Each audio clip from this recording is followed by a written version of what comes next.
ক্যালিফোর্নিয়ার আকাশে ভেসে উঠেছে বৃষ্টির সম্ভাবনা, কিন্তু সেই সম্ভাবনা যেন মিশ্র বার্তা নিয়ে এসেছে। দাবানলের বিভীষিকায় পুড়ে যাওয়া লস অ্যাঞ্জেলেসের ভূমি এবার বৃষ্টির ছোঁয়া পেতে চলেছে। সান্টা অ্যানা বাতাসের কারণে যে শুষ্কতা ও দাবানল এতদিন ধরে জ্বলছিল তা হয়তো কিছুটা থামবে, তবে এই বৃষ্টির স্বস্তির পাশাপাশি আনতে পারে নতুন বিপর্যয়, আকস্মিক বন্যা এবং ভূমিধস। শনিবার রাত থেকে সোমবার পর্যন্ত হালকা থেকে মাঝারি বৃষ্টিপাতের সম্ভাবনা রয়েছে। আবহাওয়া বিশেষজ্ঞ জেমি লেবার জানিয়েছেন, এই বৃষ্টি ধীরে পড়লে পুড়ে যাওয়া এলাকাগুলোতে সবুজায়ন প্রক্রিয়ায় সহায়তা করবে। তবে ভারী বৃষ্টিপাত হলে ইটন এবং প্যালিসেডস দাবানলের এলাকা ঝুঁকির মুখে পড়তে পারে।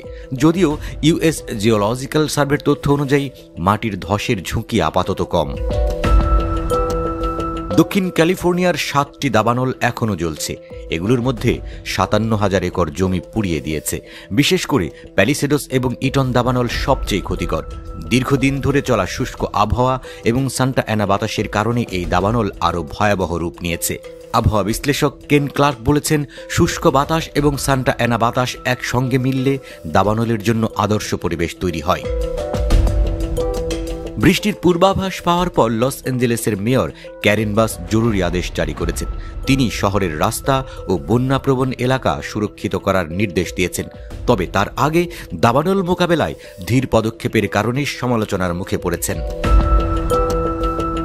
শুক্রবার প্রেসিডেন্ট ডোনাল্ড ট্রাম্প এবং ক্যালিফোর্নিয়ার গভর্নর গ্যাভিন নিউসাম লস অ্যাঞ্জেলেসের দাবানল পীড়িত এলাকা পরিদর্শন করেছেন।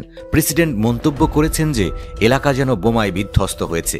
তবে তিনি ক্যালিফোর্নিয়ার জন্য ফেডারেল তহবিল সহায়তার শর্ত হিসেবে নতুন জলনীতি ও ভোটার আইডির মতো শর্ত রাখার প্রস্তাব দিয়েছেন, যা বিতর্ক সৃষ্টি করেছে। দাবানলের আগুন নিভতে শুরু করলেও লস অ্যাঞ্জেলেস নতুন সংকটের সামনে দাঁড়িয়ে। বৃষ্টির প্রতীক্ষা যেন একদিকে স্বস্তি, অন্যদিকে সম্ভাব্য বন্যা এবং ভূমিধসের উদ্বেগ বাড়াচ্ছে। ক্যালিফোর্নিয়ার মানুষের জন্য এটি শুধুই প্রাকৃতিক বিপর্যয় নয়, বরং দীর্ঘমেয়াদী পুনরুদ্ধারের লড়াই।